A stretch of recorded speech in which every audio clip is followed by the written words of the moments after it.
giant.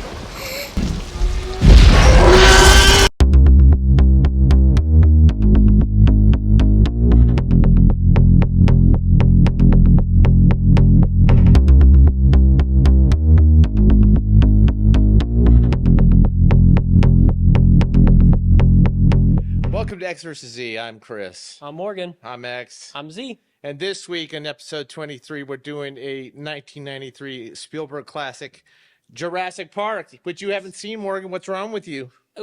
Just never had the opportunity, but this is a good movie. I'm really glad we saw this movie. I'm always happy when you like something that's older than you are.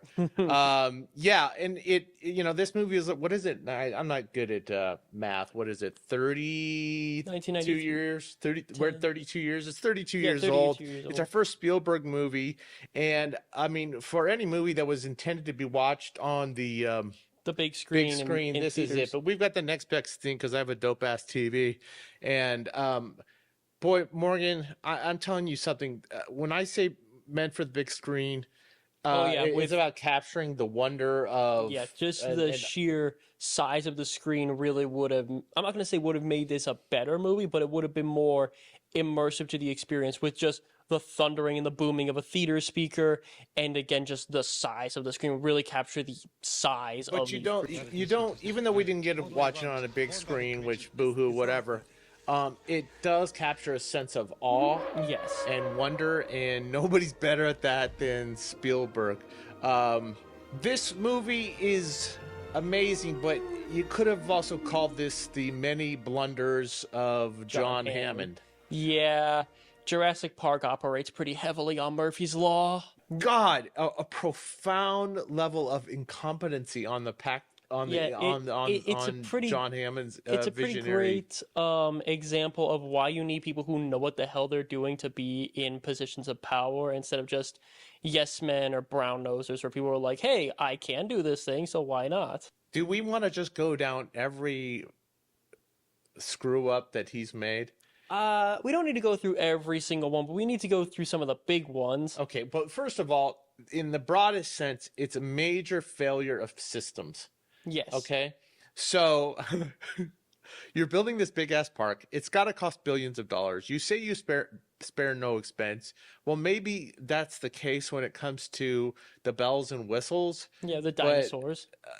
The dinosaurs, but and the like presentations and some of the rides, because I'm gonna say that presentation at the start of the movie where they're showing it off with like the DNA and stuff, that was adorable. That was so cute. I love that. Okay, if you would show me that, and the scientists that are involved that were invited in there. Okay, let's talk about that for a second. You're right. It's great. And by the way, what's his face? Richard Attenborough, who plays John Hammond. You could tell he's really proud of this presentation. But the scientists, which is Sattler, played by Laura Dern, and then Alan Grant, played by Sam Neill. Jeff Goldblum, Ian Malcolm. Yeah, those guys. They don't care. They literally stop the ride and hop off halfway through because, we want to see the actual science behind this. Yeah, the actual science behind it. And you see this team of geneticists, but that's where the team ends because everywhere else in this movie, it's just like a skeleton crew. And the first thing I was asking myself was, how the hell did they operate this park? There's so many inadequacies that led to the breakdown caused by Wayne Knight's character.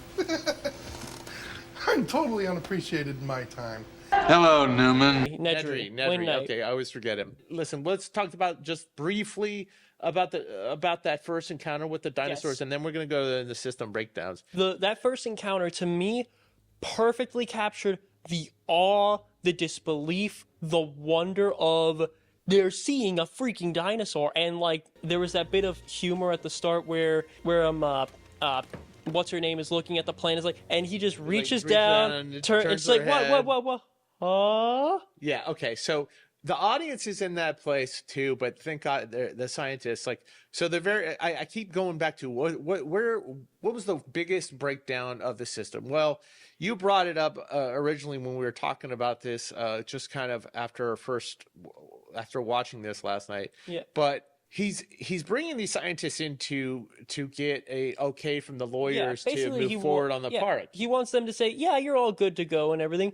But as soon as they point out all the places where he royally screws up, he's like, well, you're supposed to be on my side. Why are you attacking me? Da, da, da. Like, well, the problem is that he's bringing them after the process is done instead of before the process begins. yes, they needed to be there from the start and saying, okay, here's what you need for this, this, and this. Instead, he's like, oh, hey, by the way, I know it's, we're like a couple months away from launch, but you guys want to come in and double check our work? It's such a blatant moment of what the hell are you thinking to have the people who know what they're doing come in at the very end of the problem. She brings up a point that I like that really does encapsulate this perfectly is some of the plants that they planted and are bringing in, they're poisonous. You pick them because they look good. But these are aggressive living things that have no idea what century they're in, and they'll defend themselves violently if necessary. There was no thought put into to creating a balanced ecosystem. Well, the question is, how can you know anything about an extinct ecosystem? And therefore, how could you ever assume that you can control it? And then from Jeff Goldblum's characters, Ian Malcolm's standpoint, he talks about the bigger philosophy of the movie, which is, you can't really control life. Life breaks free, it expands to new territories, and it crashes through barriers painfully, maybe even dangerously, but, well, there it is.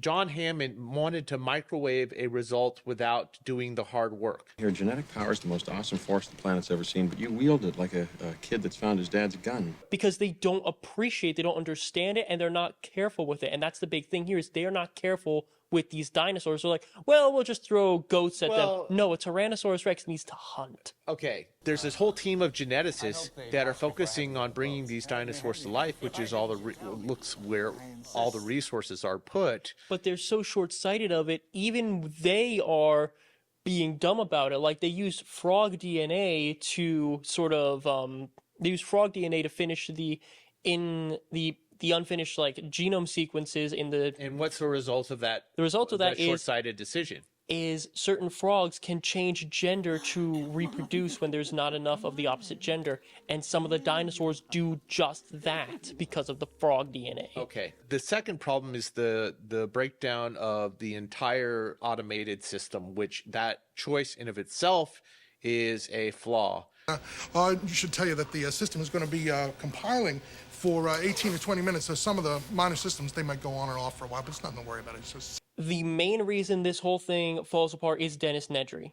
When he deliberately sabotages the systems so he can sneak in, steal dinosaur embryos and sell those to the highest bidder. He has absolute control over the system. Yes, it's all through one terminal, which is really dumb. All right. Through someone who has been proven multiple times, because there's a scene where Hammond and Nedry basically bicker back and forth of, I'm not paying you any more money, and the guy be like, well, I want more money. And because he doesn't want to pay him more money, Nedry's like, well, I'll get it somewhere else. So he's going to steal the dinosaur embryos. And he deliberately sabages the system just so he can have those 18 minutes where he can get out and do that. Okay, so you dumped all this money into the genetic engineering. Hang on a second. Sorry. So into the genetic engineering. But not nearly enough money was put into creating a team, like one guy. I don't care if I know you said, oh, they went home or whatever, which leads to another problem. Why isn't there on-site residences for the staff? It seems like a no-brainer to me.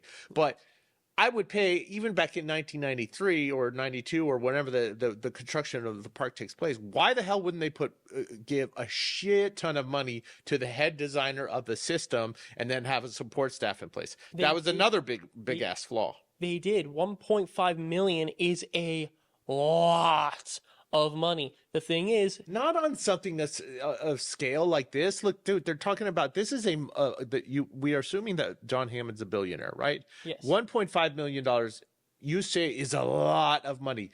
If we're to expect that somebody who can come have the vision to execute every logistic involved in the creation of dinosaurs and building a park around it, he's got to have Elon Musk money, which means he's got to be at least a billionaire, right? So $1.5 million in relative terms is nothing, but to Wayne Knight's character, that should have been his base scale of pay, if not more, to design the system and I think you're and getting to a bit control too it. into the weeds of this, but I am, but the main it thing for annoys me the shit is out of me.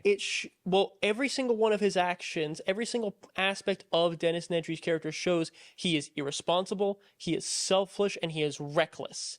All of those things combined, you can probably assume he's got maybe like gambling debts because he, is an idiot, or maybe he's just super greedy. We don't know the reason why he needs or wants this money. The main point is he wants the money, and he's shown every chance we get to be a reckless moron. Okay, so the other big thing is if you know the park isn't ready, and it's far from ready, I think we can. Why the hell would John Hammond invite his grandchildren? It's such a reckless move to invite your grandchildren to do this. It's like the biggest show-off move of a grandfather without actually taking into account the safety of these children. To be fair, plenty of grandpas do stupid stuff. This is so awesome, Grandpa. This is so cool.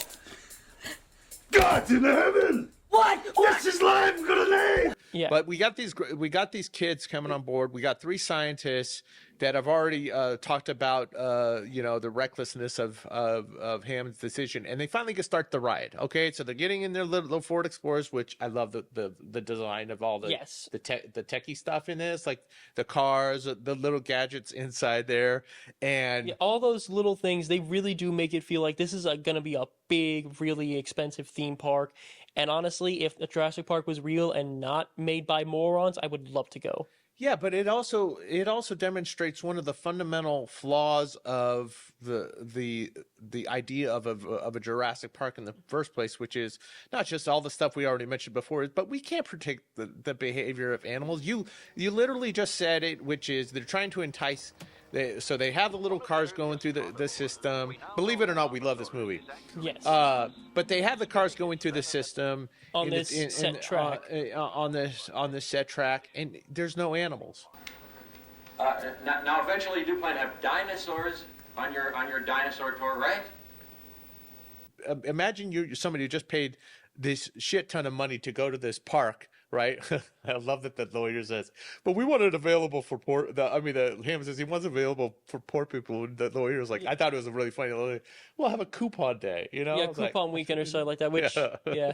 But it's like there's no damn animals there. It's like, okay, how do you not see that that's a possibility? But this is when the movie starts getting really, really, really fun. Okay, this is why people go to the movies. We're all basically waiting and watching our clock to waiting for everything to go wrong and the dinosaurs to start having some fun. Okay, so the system gets shut down. The weather comes in.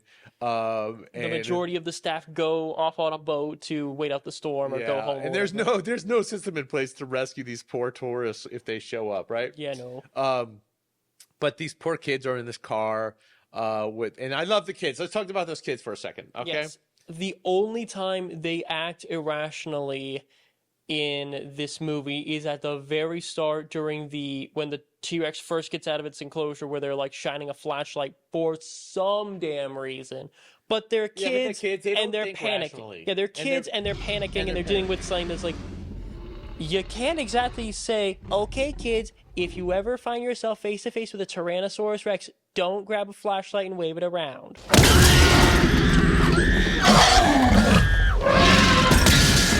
But let's talk about those actors for a second. The one thing that I love about Spielberg, there is one of the many things. One of the many things I love about Spielberg and what makes him such a unique director is his ability to direct children and cast the children too. Yes, that was Joseph Mazzello was Tim Murphy and Ariana Richards was Lex Murphy. Okay, thank you.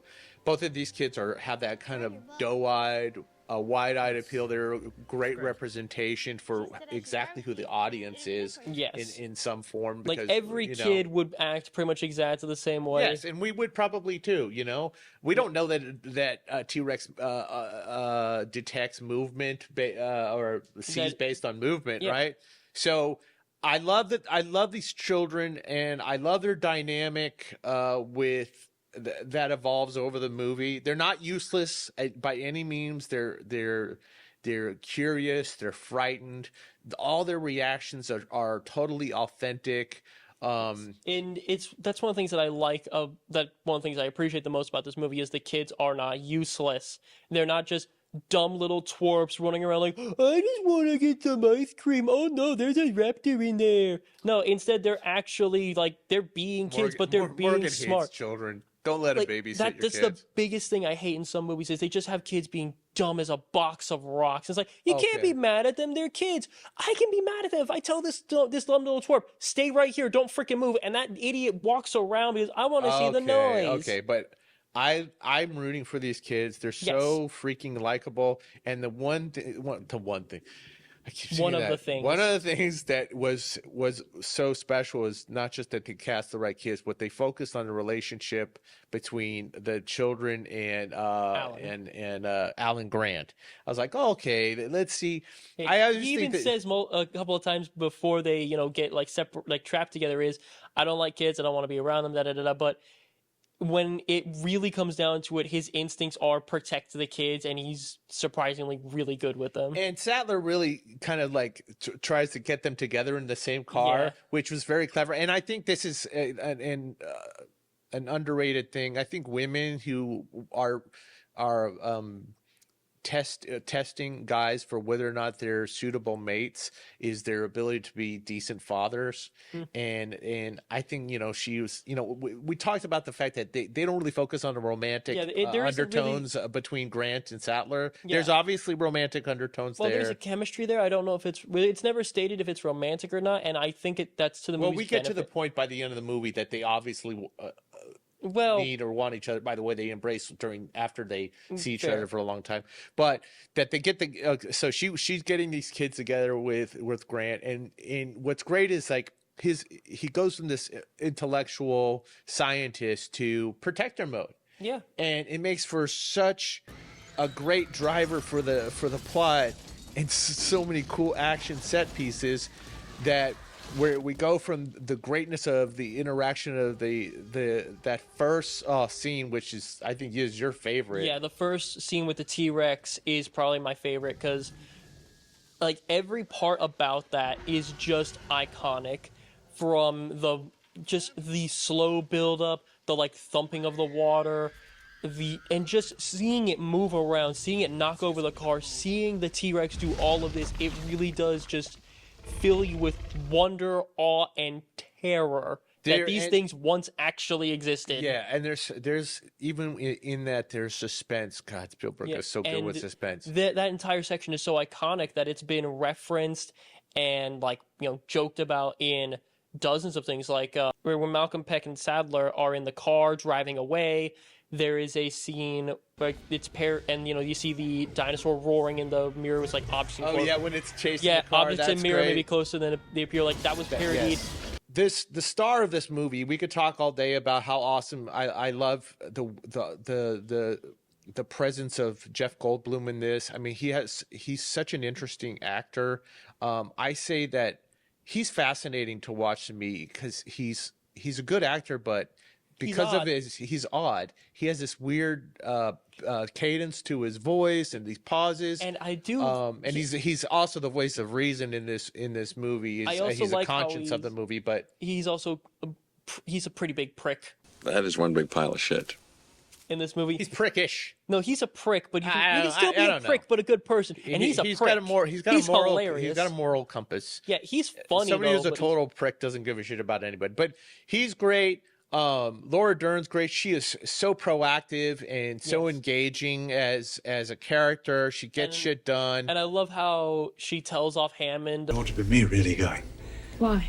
Well, I'm and you're We can discuss sexism and survival situations when I get back. But the stars are the dinosaurs, right? Yes. The kids are great and all that, but the stars are the dinosaurs. We get and they have a good sample size of dinosaurs in this movie. Yeah, there are like they got T-Rex. They've got that. Yeah, they got the poison spitting one that kills Nedry, which his death was so satisfying. He's such an unbearable jerk that watching him get blinded and poisoned and eaten was great. So while this danger is going on, we still have a sense of wonderment going on too, and I love that the movie gives us a chance to breathe, because there's two different types of action going on. There's the stuff with the dinosaurs, and then there's this in between stuff that is just as engaging to me, like the when they're trying to rescue Tim From the car. The car is coming through the trees, or when they're trying to climb the fence before the power is about to go on.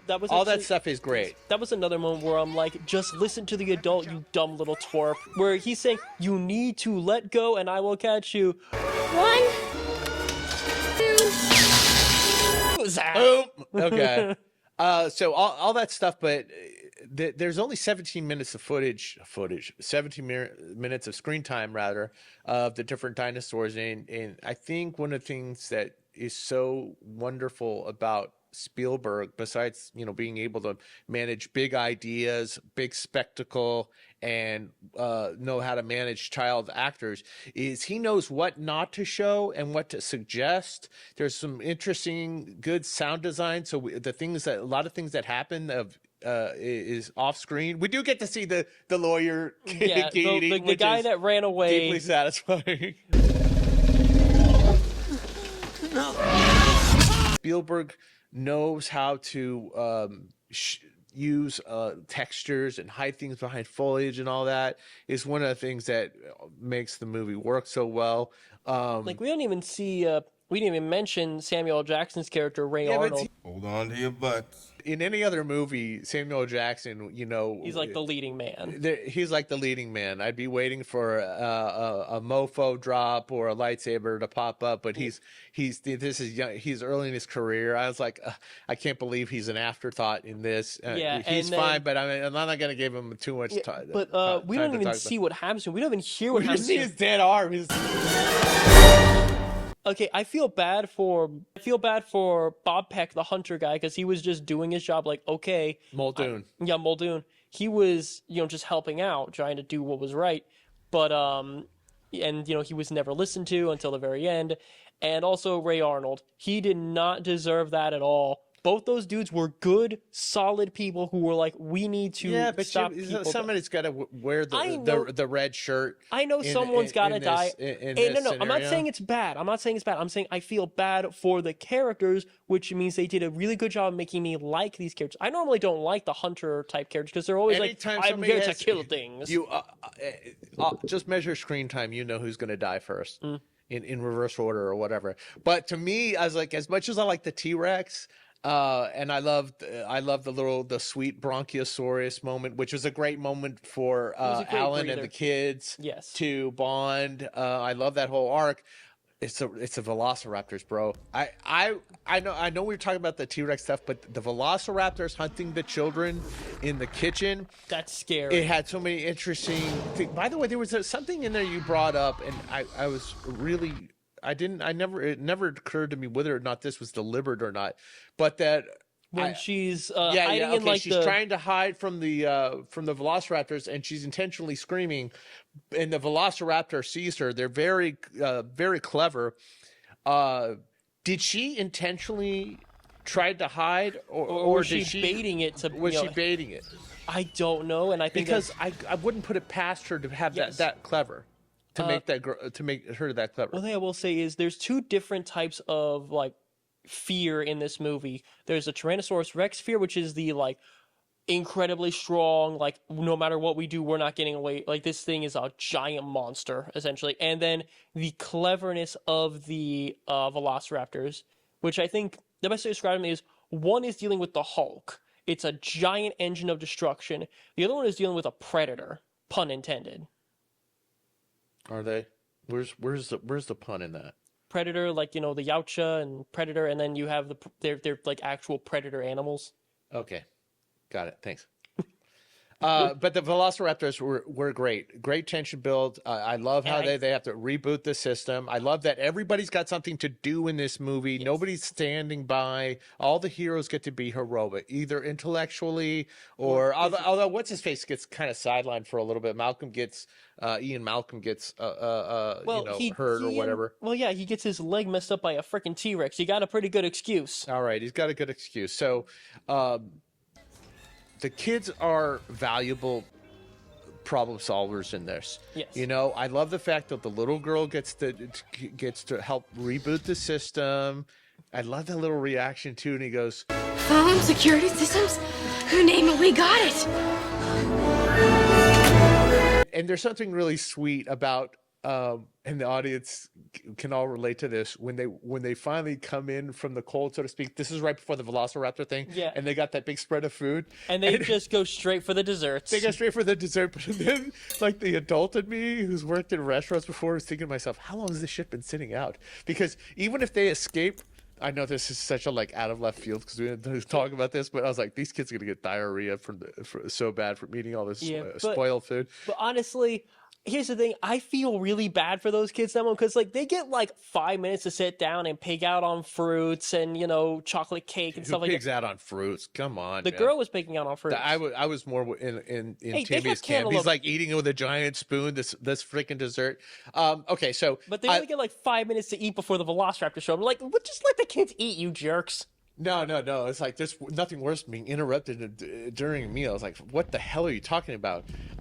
So that's a great set piece. And all the problem solving. And Laura Dern is takes so much initiative. I love all that stuff. But one of the unspoken elements of this movie, or underrated elements of this movie, I gotta talk about here is Mr. John Williams' score is yes, just the music. so beautiful. I love it. And it's an earworm, dude. For all the iconic scores that John Williams has ever done, this is Star Wars. Star Wars. No, that's Superman. Yeah, we were thinking about Superman. Saying Superman and Star Wars. This one, in all my years, it is the biggest earworm for me. It randomly pops into my I mentioned this before. There was someone who put lyrics to there that I can't say it right now because there is a guy who did the lyrics because it's very sweary, but it's real funny. It's really funny. It's like the modern iteration of how people would react to a dinosaur. Oh back my god, it's a fucking dinosaur. yeah, because back then people were like, "Wow, oh my gosh, it's a dinosaur," but now it's holy. But I did not need the lyrics to communicate feel that the feel, awe. because we're making a joke about that guy who made those lyrics, but that's exactly it. And there's so many notes of doom and impending doom, and it's part of what makes this movie magical. Yes, To be able to because I never focus on danger. I never really noticed the soundtrack unless it was the main theme. Oh man, I've listened to the score all the time. And I mean that in a good way because all it really does is it heightens the emotions of the scene. Because I didn't notice the music when they were being chased by the T-Rex, but I could feel my freaking heart pounding. It underlines the theme of this movie, which is life finds a way. Yes. Ian Malcolm says it. Life finds a way. Well, no, he says life finds a way. Say it again. Life finds a way. Your version. Life finds a way. That life finds a way. Life finds a way. Okay. It finds a way, and the idea of chaos. I should have really studied this, but the chaos theory that he chaos tries to theory is explain to Sadler, butterfly effect. the butterfly effect, Which is a super simple concept. I don't know why they're acting like it's some grand thing. It's like one thing leads to another, leads to another. Now you can't always anticipate it, but it's all those variables that they can't control. It's basically the theme is the hubris of man to believe that. And John, you said it last night we were talking about. John Hammond, his hubris got really. He's an entertainer. Yes, he's not an a scientist. Yeah, he does. He's there thinking I can bring this much joy to the world, and that's why he overlooks so many, to us, obvious things. Because we're thinking, how can we make this park safer? He's thinking, how can I make this the best possible experience? And that's exactly what Spielberg did with this movie. Yes, he made this the best possible movie-going experience that you could. Big ideas. Great performances. It's something you could never see. Like, you could try and... Like, I know Jurassic Park was a book, but it's a much different experience watching this movie than it would be reading the book. Because with the book, you have your imagination that can do a lot of work. But with the movie, you are seeing dinosaurs. You're seeing people interact with dinosaurs, and it's such a wonderful, awe-inspiring thing. It is. It's meant for the big screen, and I kind of miss the time period, the time that we are kind of I feel like we're getting away from, to where an audience can have this shared experience, where we're all immersed in this world that's larger than life and is constructed by the amazing Steven Spielberg. I think it's appropriate for all those movies that Spielberg has done. I think Jurassic Park is a microcosm of one half of what his career has been, which is bringing the impossible to life. Yeah. And taking viewers on a ride that only he can take them on. Agreed. And one thing I will say is at the end of the movie, John Hammond does like sort of gain a bit of sense where when finally a little bit when of perspective and wisdom. when Grant says, after careful consideration, I've decided not to endorse your park. I think the same thing, or he's like, I feel the same way, and then they drive off. But I think it's fair to say that we both endorse this movie. We both love this movie. We're so glad I watched it with you. It's a different experience to watch it with somebody who hasn't seen it before. I'm so happy you really liked it. Yes, this is an incredible movie, and I'm kind of mad at my mom for not taking me to see this movie earlier. No, wait, I wasn't even born when this movie came out. Never mind. Or showing it to you sooner. Yes. Well, that's because she's a terrible human being. I'm sorry to break that to you, my friend. Hey. Relax. Come on, it's irony. You know that the opposite is true. Come on, take the stick out of your butt. Well, I'll some leverage. And get ready for the next movie coming out. We were going to wait on this. I was thinking to myself, maybe we should make it a milestone movie to cover the next movie, but it's a 20th anniversary of one of the bigger ones. One of the bigger ones. So, and, do we want to bury the lead, or should we just say it?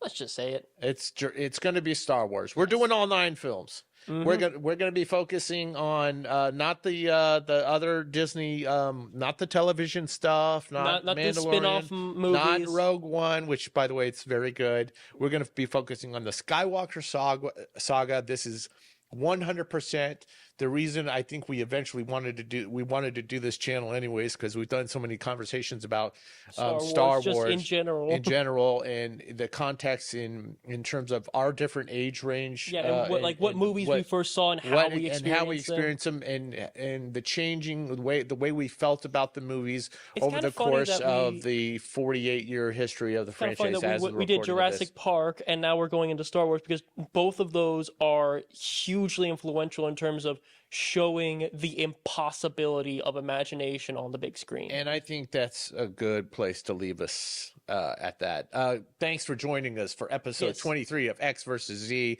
of watching Jurassic Park. Thank you so much for our new subscribers. Like and subscribe if we didn't say it before. And comment down below, what has your most awe-inspiring moment in a movie, like whether you've seen it on film or in the theater or where you watched it at home? Like, what was the moment that made you just what's your favorite Spielberg movie too? Yeah, that's a good one. I love it, guys. Thanks for joining us. We'll see you next time on X versus Z. Later.